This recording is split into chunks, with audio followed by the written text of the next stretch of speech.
দক্ষিণ এশিয়ার বিভিন্ন দেশে একের পর এক গণবিক্ষোভ নাড়িয়ে দিচ্ছে শাসক শক্তির ভিড়।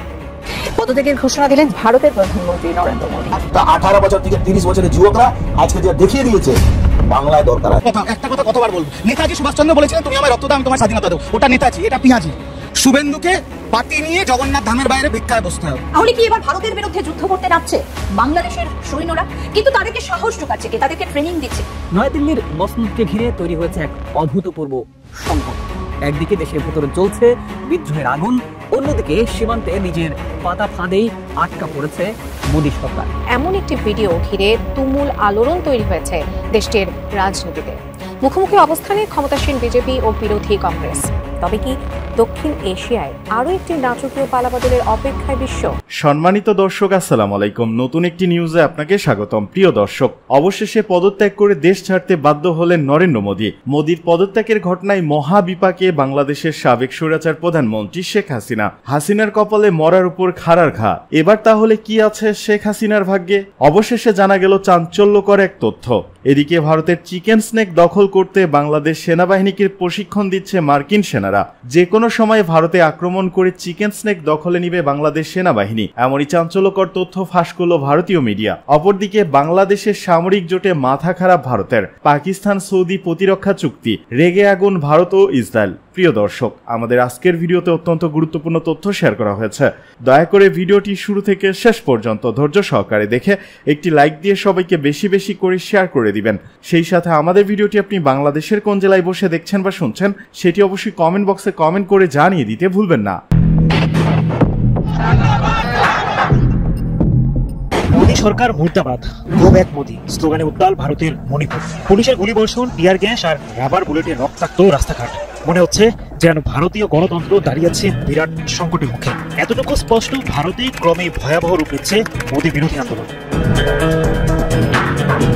কিন্তু সবচাইতে বড় প্রশ্ন, যদি মোদী সরকার সত্যি ক্ষমতা হারায় তাহলে হাসিনার কি হবে? দক্ষিণ এশিয়ায় তার সবচাইতে বড় কূটনৈতিক ভরসা ছিল ভারত।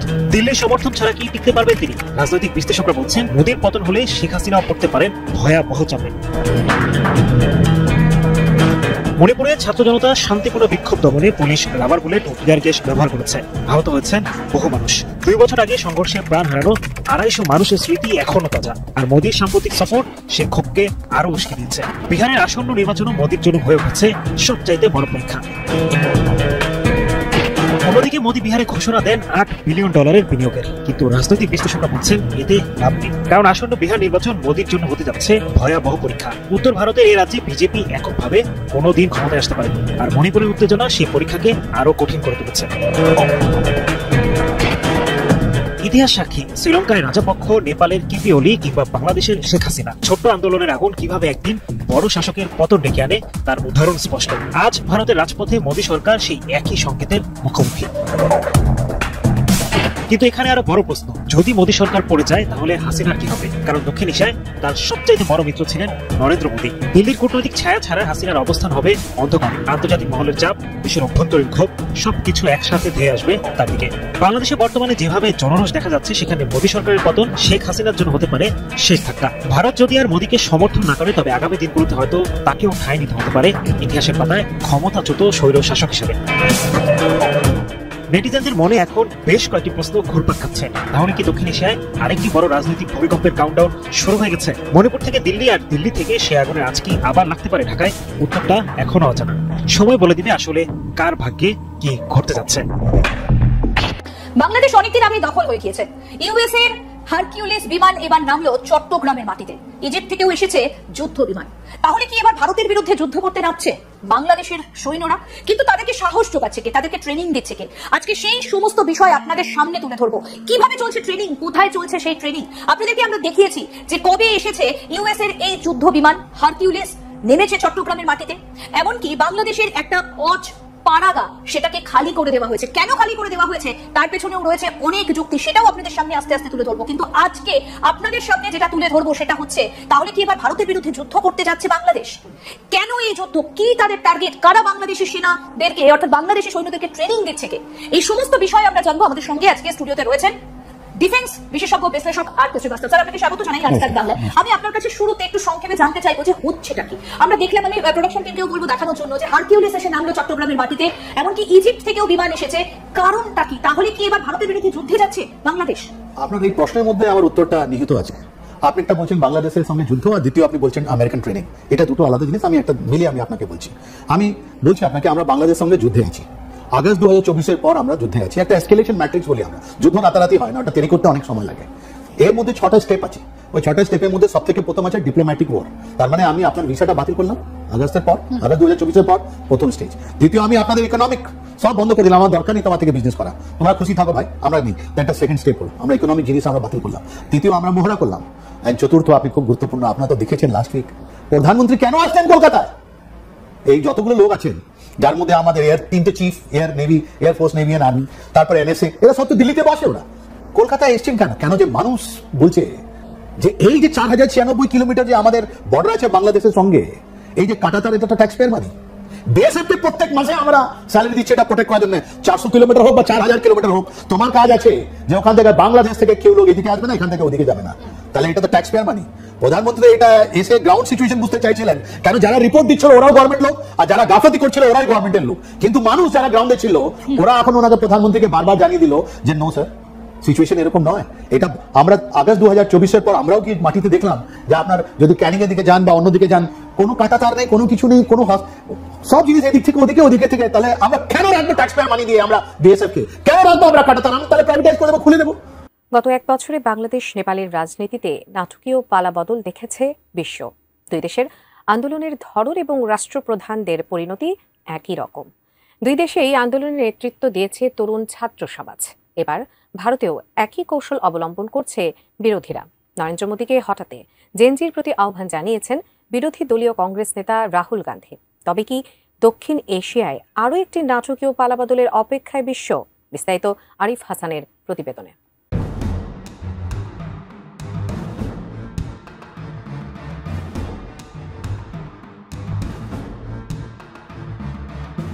দ্রুত পাল্টাচ্ছে বিশ্ব রাজনীতি, বদলেছে আন্দোলনের দৃশ্যপট। শুধু দক্ষিণ এশিয়ায় গত 4 বছরের মধ্যে 3টি নাটকীয় পালাবদল দেখেছে বিশ্ব। তার মধ্যে অন্যতম বাংলাদেশ ও নেপালের ছাত্র জনতার গণ অভ্যুত্থান। দুই দেশের আন্দোলনের ধরন এবং ফলাফল একই। নেতৃত্বে ছিল দুর্বার জেনজি। বাংলাদেশের সাবেক প্রধানমন্ত্রী শেখ হাসিনার আওয়ামী সরকার টানা 3 মেয়াদে দেশে ভয়ঙ্কর স্বৈরশাসকে পরিণত হয়। এ সময় দুর্নীতি, লুটপাট, বিরোধী মতধারীদের নির্যাতন, গুম, হত্যার বৈষম্যের অনন্য নজির দেখেছে বাংলাদেশ, যার প্রেক্ষিতে গণ আন্দোলন গড়ে তোলে তরুণ ছাত্র সমাজ। এক পর্যায়ে সেই আন্দোলনে টিকতে না পেরে দেশ ছেড়ে পালাতে বাধ্য হন শেখ হাসিনা। একই চিত্র দেখা যায় নেপালেও। দীর্ঘদিনের অনিয়ম আর দুর্নীতির বিরুদ্ধে রাস্তায় নেমে আসে দেশটির ছাত্র সমাজ। শেষমেশ বাধ্য হয়ে দেশ ছেড়ে পালাতে বাধ্য হন প্রধানমন্ত্রী কেপি শর্মা ওলি। এবার একই আন্দোলনের শক করছে ভারতও। টানা 3 মেয়াদ ধরে ক্ষমতায় থাকা নরেন্দ্র মোদীর বিজেপি সরকার হঠাতে গণ আন্দোলন গড়ে তুলতে তরুণ জেনজি জেনারেশনকে আহ্বান করলেন বিরোধী দলীয় কংগ্রেস নেতা রাহুল গান্ধী। বিজেপির বিরুদ্ধে ভোট চুরির অভিযোগ এনে সামাজিক যোগাযোগ মাধ্যম এক্স হ্যান্ডেলে এই আহ্বান জানান তিনি। রাহুল লিখেছেন, দেশের যুব, ছাত্রছাত্রী এবং জেনজি সংবিধান রক্ষা করবে, গণতন্ত্রকে বাঁচাবে এবং ভোট চুরি রুখবে। আমি সব সময় তাদের পাশে থাকব। রাহুল গান্ধীর এই আহ্বানকে সমর্থন করেছেন সমাজবাদী পার্টির নেতা আইপি সিং। এক্সপোস্টে তিনি লিখেছেন, দেশের গণতন্ত্র রক্ষার জন্য এখন জেনজি বিপ্লবের প্রয়োজন। দেশের যুব সমাজ তাদের অধিকারের জন্য জাগ্রত হচ্ছে। এদিকে রাহুলের এই পোস্টের পাল্টা জবাবে বিজেপি বলেছে, বাংলাদেশ ও নেপালের মতো পরিস্থিতি ভারতেও তৈরি করার অপচেষ্টা চালাচ্ছে কংগ্রেস। বিজেপির সাংসদ নিশিকান্ত দুবে উল্টো কংগ্রেসকে দেশ ছাড়ার হুমকি দিয়েছেন। বলেন, ভারতের জেনজি পরিবারতন্ত্র, দুর্নীতি এবং মতাদর্শের অস্পষ্টতার বিরোধী। তিনি প্রশ্ন তোলেন, কেন নেহেরু, ইন্দিরা, রাজীব এবং সোনিয়ার পরে রাহুলকে কেন মেনে নেবে? জেনজি কেন আপনাদের বের করে দেবে না? বিজেপির এই নেতা বলেন, জেনজি বাংলাদেশকে ইসলামিক রাষ্ট্র, নেপালকে হিন্দু রাষ্ট্র করেছে। ওরা ভারতকে হিন্দু রাষ্ট্র করবে না কেন? ওরা আসছে তোমরা দেশ ছাড়ার জন্য তৈরি হও। এদিকে প্রতিবেশী বাংলাদেশ ও নেপালের পরপর এমন নাটকীয় রাজনৈতিক পালাবদল বুকে কাঁপন ধরিয়ে দিয়েছে ভারতীয় প্রধানমন্ত্রী নরেন্দ্র মোদীর। তার জেরে এখন থেকে সতর্ক অবস্থান নিতে শুরু করেছে মোদীর বিজেপি সরকার। ভারতীয় সংবাদ মাধ্যম ইন্ডিয়ান এক্সপ্রেস বলছে, ভারতের স্বরাষ্ট্রমন্ত্রী অমিত শাহ ইতোমধ্যে পুলিশ গবেষণা ও উন্নয়ন ব্যুরোকে স্বাধীনতার পর থেকে শুরু করে বিশেষ করে 1974 সালের পরের সব আন্দোলন বিশ্লেষণের নির্দেশ দিয়েছেন। এর প্রধান লক্ষ্য আন্দোলনের কারণ, আর্থিক উৎস, ফলাফল এবং পর্দার আড়ালের খেলোয়াড়দের খুঁজে বের করে একটি স্ট্যান্ডার্ড অপারেটিং প্রসিডিউর তৈরি করা। পাকিস্তানের প্রধানমন্ত্রী শাহবাজ শরীফ যখন সৌদি আরব সফরে গেলেন, তখন আকাশে থাকতেই সৌদি আরবের F-15 যুদ্ধ বিমান পাকিস্তানের প্রধানমন্ত্রীকে বহনকারী বিমানকে গার্ড দিয়ে নিয়ে গিয়েছেন, লাল গাজে সংবর্ধনা দিয়েছেন। পাকিস্তানের প্রধানমন্ত্রীকে প্রচুর সম্মান দিয়ে শেষ পর্যন্ত একটি প্রতিরক্ষা চুক্তিতে সই করেছেন, যেটাকে বলা হয় SMDA। সৌদি আরব এবং পাকিস্তানের মধ্যে একটা প্রতিরক্ষা চুক্তি স্বাক্ষরিত হয়েছে।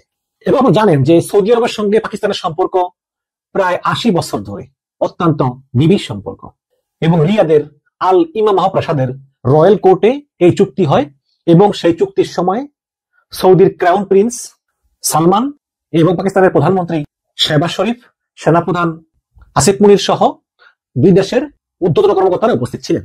এবং এই চুক্তি এমন এক সময় এসেছে যখন ইসরায়েল গাজাতে একের পর এক গণহত্যা করতে করতে করতে করতে গাজাকে একদম শূন্য করে ফেলতেছে। এবং ঠিক গত সপ্তাহেই ইসরায়েল কাতার আক্রমণ করেছে, তার কয়েক মাস আগে ইরান আক্রমণ করেছে, এবং কাতার আক্রমণ করে 6 থেকে 7 জনকে হত্যা করেছে, কারণ কাতারে হামাসের নেতারা ছিল।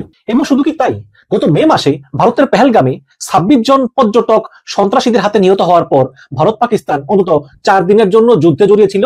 এতে উভয় পক্ষে প্রচুর হতাহত হয় বলে খবর পাওয়া যায়। এবং আপনারা জানেন যে ভারত এবং পাকিস্তান দুটো দেশই পারমাণবিক শক্তি সম্পন্ন দেশ। পাকিস্তান বলেছে যে এই চুক্তি হচ্ছে নিরাপত্তা জোরদার, আঞ্চলিক শান্তির উন্নতি এবং যে কোনো আগ্রাসনের বিরুদ্ধে যৌথ প্রতিরোধ।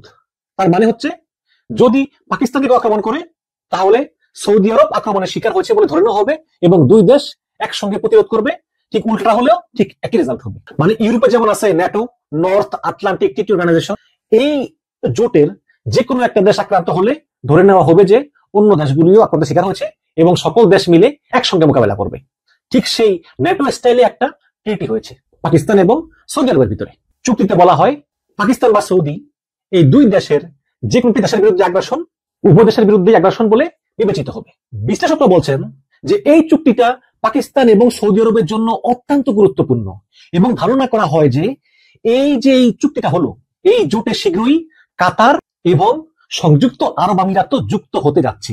তাহলে মোট দেশ হবে 4টি, পাকিস্তান, সৌদি আরব, UAE এবং কাতার। এবং এই চুক্তির মধ্যে আছে প্রতিরক্ষা সহযোগিতা, যৌথ প্রশিক্ষণ, যৌথ অস্ত্র উৎপাদন এবং সৌদি সেনাবাহিনীতে পাকিস্তানি সৈন্যদের চাকরি করার সুযোগ।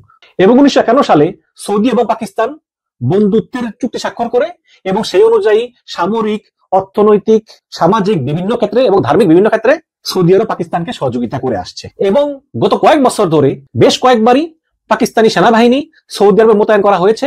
সৌদি আরবে এবং অন্যান্য উপসাগরীয় অঞ্চলে পাকিস্তানি সেনাবাহিনী সৌদি সেনাবাহিনীকে প্রশিক্ষণ দিয়েছে। সরকারি রেকর্ড অনুসারে পাকিস্তান 1962 সাল থেকে অলমোস্ট প্রায় 8000 সৌদি সেনাবাহিনী সদস্যকে প্রশিক্ষণ দিয়েছে, এবং 1982 সাল থেকে সৌদি সেনাবাহিনীতে পাকিস্তানি সেনা নিয়োগ করে দুই দেশের সম্পর্ককে আরো গভীর করে তোলে। এখন এই সর্বশেষ চুক্তিটা গতকালকে হলো। এটা এমন এক সময় হলো যখন পুরো মধ্যপ্রাচ্য অস্থির, যখন ইসরায়েল একের পর এক গাজার উপরে আগ্রাসন চালালো, ইসরায়েল ইরানের উপর আগ্রাসন চালালো, এরপরে কোনো কথা নাই বার্তা নাই, হঠাৎ করে ইসরায়েল কাতারে আগ্রাসন চালালো। কিন্তু কাতার মনে করলো যে যেহেতু এই কাতার একটি মার্কিন সেনাবাহিনীর ঘাঁটি আছে, এবং কাতারে কিন্তু আমেরিকান সেনাবাহিনীর একটা বড় ঘাঁটি, এবং এই ঘাঁটি করার জন্য আমেরিকাকে জায়গা দেওয়ার উদ্দেশ্যই ছিল যে কাতারকে নিরাপত্তা দেওয়া, যাতে কাতারকে আক্রমণ করতে না পারে। কিন্তু যখন ইসরায়েল কাতারকে আক্রমণ করলো এবং আমেরিকা কিছুই করতে পারলো না, তখনই কাতারের মন ভেঙে গেল। কাতার বুঝতে পারলো যে এই আমেরিকা তাকে রক্ষা করবে না, ইসরায়েলের কাছে আমেরিকা অসহায়। কাতার চিন্তা হলো যে তাহলে আমার মার্কিন সৈন্যদেরকে জায়গা দিয়ে লাভ কি? সৌদি আরবে তো মনে করতো যে যেহেতু আমাদের সৌদি আরবেও মার্কিন ঘাঁটি আছে, সুতরাং আমাদেরকে কেউ আক্রমণ করতে পারবে না। কিন্তু যখনই তারা দেখলো সবচেয়ে বড় মার্কিন ঘাঁটি থাকা সত্ত্বেও কাতারকে ইসরায়েলের হাত থেকে আমেরিকা রক্ষা করতে আসেনি, তখনই সৌদি আরবের মনস্তাত্ত্বিক পরিবর্তন ঘটে গেল। তারা চিন্তা করলো যে আমাদের সবচেয়ে কাছের মিত্র হচ্ছে পাকিস্তান, এবং যে পাকিস্তানকে অলরেডি ইসরায়েল অনেকবার হুমকি দিয়েছে যে হামলা করবে, কারণ ইসরায়েল মনে করে যে কোনো মুসলমান দেশের কাছে পারমাণবিক অস্ত্র থাকা ঠিক না। সুতরাং এই কারণে ইসরায়েল বলতেছে যে পাকিস্তানকে ধ্বংস করা হবে, এবং যেহেতু ভারত ইসরায়েল খুব ঘনিষ্ঠ বন্ধু, এই কারণে আসলে ইসরায়েল এবং ভারত পাকিস্তানের কমন শত্রু। আবার সৌদি আরবের সঙ্গে ভারতের সম্পর্ক ভালো। নরেন্দ্র মোদী 3বার সফরে গিয়েছেন সৌদি আরবে, প্রধানমন্ত্রী হওয়ার পরে। কিন্তু তারপরেও বর্তমানে এই মধ্যপ্রাচ্য সংকট পরিস্থিতিতে সৌদি আরব আসলে পাকিস্তানের সঙ্গে চুক্তি করাটাই উত্তম বলে মনে হয়েছে। এবং এই গত মাসে যখন পাকিস্তানের সেনাপ্রধান আসিফ মনির তিনি প্রেসিডেন্ট ট্রাম্পের সঙ্গে একটা নৈশভোজে অংশ নেন, তখন থেকেই মূলত পাকিস্তানের সঙ্গে আমেরিকার সম্পর্ক অত্যন্ত স্বাভাবিক হয়ে ওঠে। এদিকে ভারতে ঢুকতে গিয়ে আটক নিষিদ্ধ ছাত্রলীগ নেতা অতঃপর ঢাকা মহানগর দক্ষিণ ছাত্রলীগের সাবেক সাধারণ সম্পাদক ও ঝিনাইদহ ৪ আসনের সাবেক সংসদ সদস্য আনারুল আজম আনারের জামাই জুবাইর হোসেনকে আটক করেছে ভারতের গেদে ইমিগ্রেশন পুলিশ। গত বৃহস্পতিবার বিকেলে আটক করে রাতেই তাকে চুয়াডাঙ্গার দর্শনা ইমিগ্রেশন পুলিশের কাছে হস্তান্তর করা হয়। পরে শুক্রবার বিকেলে জালিয়াতির মামলায় চুয়াডাঙ্গা আদালতে নেওয়া হলে তাকে জেল হাজতে পাঠানো হয়। গ্রেপ্তার জুবাইর বাগেরহাট জেলার শরণখোলা থানার রাজের গ্রামের হুমায়ুন কবিরের ছেলে। বিষয়টি নিশ্চিত করেছেন দর্শনা থানার ভারপ্রাপ্ত কর্মকর্তা ওসি মোহাম্মদ শহীদ তিতুমির। তিনি বলেন, দর্শনা থানার জালিয়াতির মামলায় জুবাইর হোসেনকে শুক্রবার বিকেলে চুয়াডাঙ্গা আদালতে প্রেরণ করা হয়। আদালত তাকে জেল হাজতে পাঠিয়েছে। এ প্রসঙ্গে দর্শনা ইমিগ্রেশন পুলিশের ইনচার্জ তুহিন বলেন, গতকাল বৃহস্পতিবার রাত ৮টার দিকে গেদে ইমিগ্রেশনের কর্মকর্তারা দর্শনা জয়নগর চেকপোস্ট দিয়ে বাংলাদেশি পাসপোর্টধারী নাগরিক মোহাম্মদ জুবাইর হোসেনকে আমাদের কাছে হস্তান্তর করেন। তিনি আরো জানান, জুবাইর গত বছরের ২৪ নভেম্বর বৈধভাবে পাসপোর্টে বেনাপোল চেকপোস্ট দিয়ে ভারতে গমন করেছিলেন, কিন্তু বৃহস্পতিবার তিনি বাংলাদেশ থেকে গমন না করেও ভুয়া গমন দেখিয়ে এন্ট্রি করতে গেলে ভারতীয় ইমিগ্রেশন পুলিশ তাকে আটক করে। আটকের পূর্ব পর্যন্ত জুবাইর ভারতে অবস্থানকালে বাংলাদেশি ইমিগ্রেশন সিল জালিয়াতি করেছিল জানিয়ে তুহিন বলেন, এই ব্যাপারে আমি বাদী হয়ে দর্শনা থানায় তার বিরুদ্ধে একটি প্রতারণা মামলা দায়ের করি এবং তাকে থানায় সোপর্দ করি।